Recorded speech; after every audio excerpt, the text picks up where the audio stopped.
दोस्तों, आज जो आपके बीच वीडियो लेकर आया हूँ ये है कक्षा 10 का हिंदी का पहला चैप्टर श्रम विभाजन और जाति प्रथा का ऑब्जेक्टिव और सब्जेक्टिव प्रश्नोत्तर, जो आपके परीक्षा के लिए काफ़ी महत्वपूर्ण रहेगा।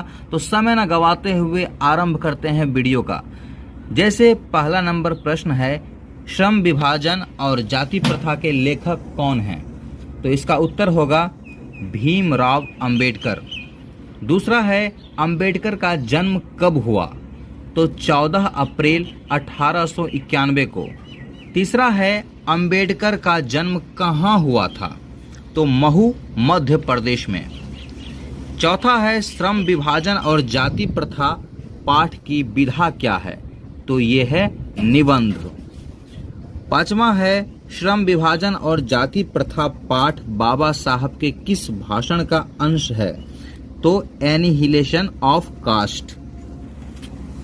एनिहिलेशन ऑफ कास्ट का हिंदी रूपांतरण किसने किया? तो ललाई सिंह यादव। उसके बाद है, भीमराव अंबेडकर के प्रमुख प्रेरक थे बुद्ध, कबीर, ज्योतिबा। बुद्ध, कबीर, ज्योतिबा। आठवां प्रश्न है, आदर्श समाज स्वतंत्रता, समानता, मातृत्व पर आधारित है कहाँ? तो भारत में। भारत में बेरोजगारी का प्रमुख कारण है जाति प्रथा। 10वां प्रश्न है, संविधान निर्माण अंबेडकर के अनुसार आदर्श समाज किस पर आधारित होगा? तो उत्तर है स्वतंत्रता, समता, भ्रातृत्वता। 11वां प्रश्न है, भीमराव अंबेडकर किस विडंबना की बात करते हैं?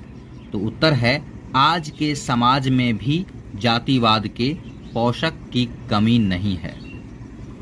12वां प्रश्न है, अंबेडकर के अनुसार भाईचारा का वास्तविक रूप है? उत्तर दूध और पानी का मिश्रण।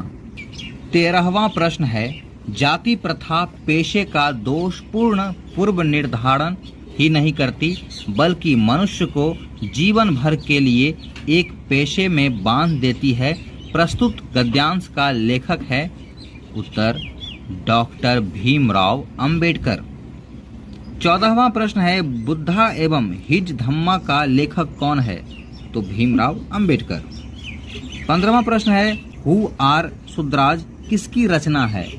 तो भीमराव अंबेडकर। उसके बाद है, किनके प्रोत्साहन पर अंबेडकर उच्चतर शिक्षा के लिए न्यूयॉर्क गए? तो उत्तर होगा बड़ौदा नरेश। अब है सब्जेक्टिव प्रश्न, लेखक किस विडंबना की बात करते हैं? विडंबना का स्वरूप है? उत्तर है लेखक के लिए विडंबना की बात ये है कि आधुनिक युग में जातिवाद के पोषक की कमी नहीं है। दूसरा है, जातिवाद के पोषक उसके पक्ष में क्या तर्क देता है? उत्तर है जातिवाद के पोषक इस आधुनिक समाज में कार्य कुशलता के लिए श्रम विभाजन की आवश्यक मानता है और कहते हैं कि जाति प्रथा भी श्रम विभाजन का ही दूसरा रूप है, इसलिए इसमें कोई बुराई नहीं है।